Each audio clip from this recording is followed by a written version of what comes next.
Les titres ce soir, la Côte d'Ivoire vote aujourd'hui le projet de réforme constitutionnelle. Toujours en Côte d'Ivoire, l'accident vasculaire cérébral, un problème de santé publique. Dans cette édition, quelques conseils pour l'éviter.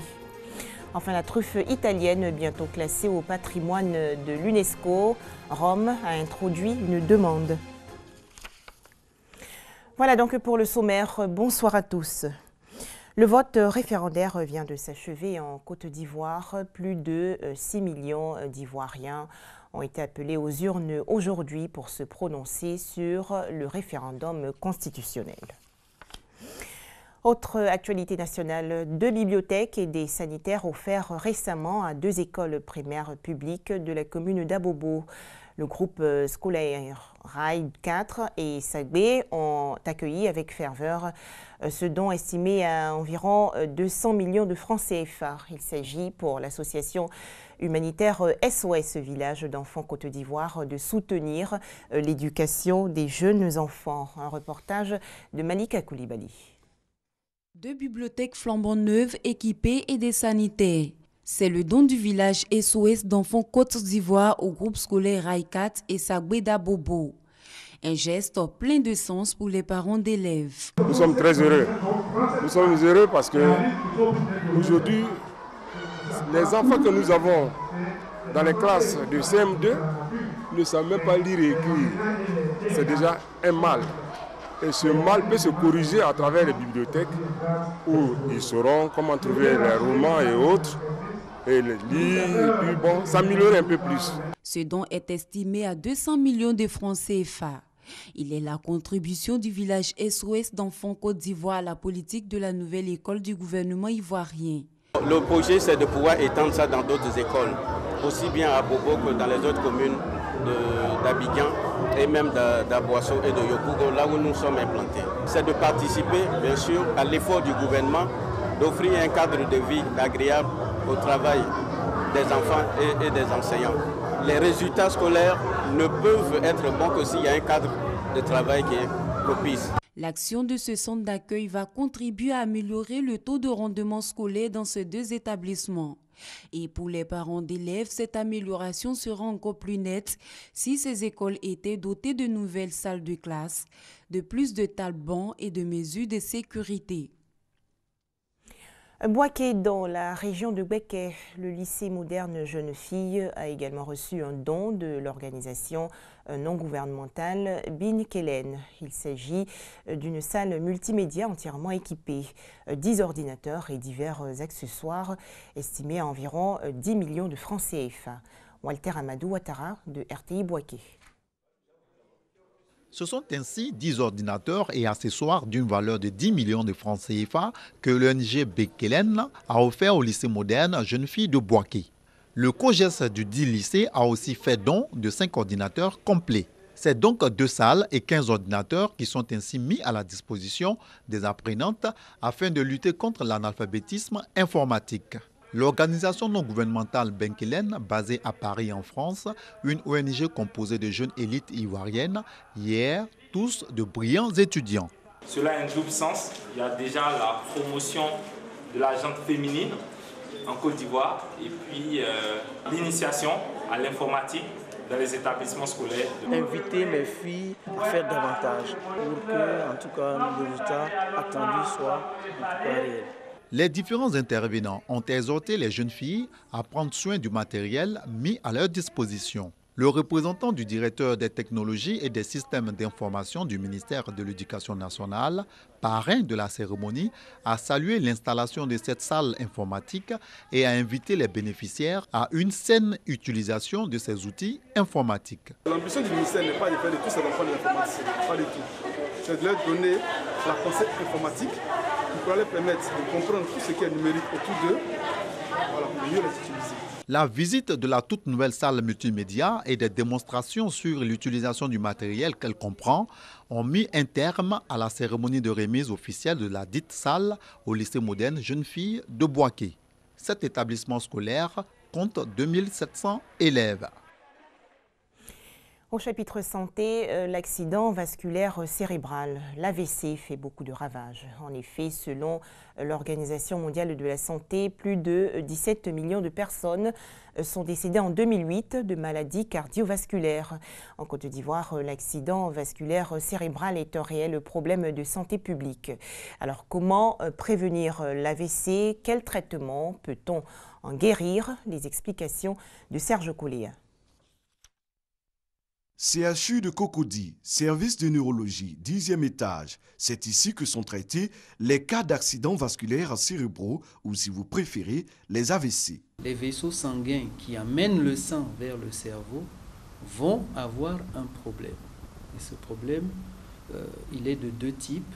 Soit le vaisseau va se boucher, et donc il y a une partie du cerveau qui ne reçoit pas de sang qui va mourir, soit le deuxième type, le vaisseau va éclater et donc il va y avoir un épanchement de sang à l'intérieur du cerveau qui va détruire les cellules également du cerveau. En dehors des facteurs de risque connus, à savoir le stress, l'hypertension artérielle, l'obésité, la sédentarité et les maladies du cœur, on se rend bien compte que les AVC constituent une menace qui plane aujourd'hui sur la vie de chaque individu. Le professeur Kwame Assouan fait partie des spécialistes d'AVC en Côte d'Ivoire. Avec lui, nous avons tenté de comprendre pourquoi les AVC font autant de victimes ces dernières années. On est aux alentours en Côte d'Ivoire de 20 à 25% de mortalité. C'est très important, c'est un malade sur 4 ou un malade sur 5 qui va mourir à l'hôpital à la période aiguë comme ça de l'AVC. Mais même dans les suites, dans les mois qui vont suivre, dans l'année qui suit, il y a encore, parmi les survivants, d'autres personnes qui peuvent décéder. Et c'est pourquoi il faut plutôt agir sur la prévention. Il faut empêcher, dans la mesure du possible, l'accident vasculaire cérébral de survenir. Il faut aussi pouvoir reconnaître les premiers signes d'un AVC et les mesures d'urgence en cas d'attaque. Donc si vous avez une paralysie d'un côté du corps qui survient de manière brutale, comme c'est le cas dans tous les AVC, et qui s'améliore spontanément, qui régresse, on dit classiquement, en moins d'une heure, vous avez fait un accident transitoire.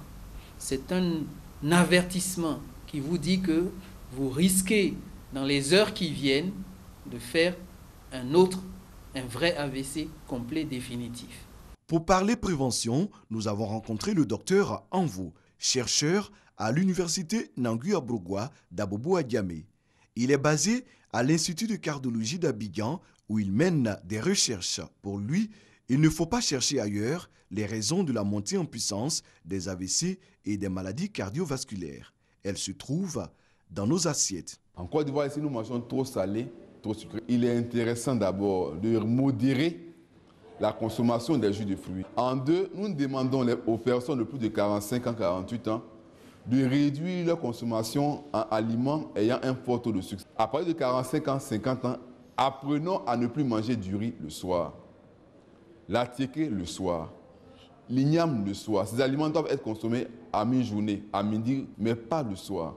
Si nous prenons l'habitude de manger ces aliments le soir à partir de cet âge, nous serons diabétiques et c'est le diabète qui va entraîner les autres maladies cardiovasculaires qui surviendront.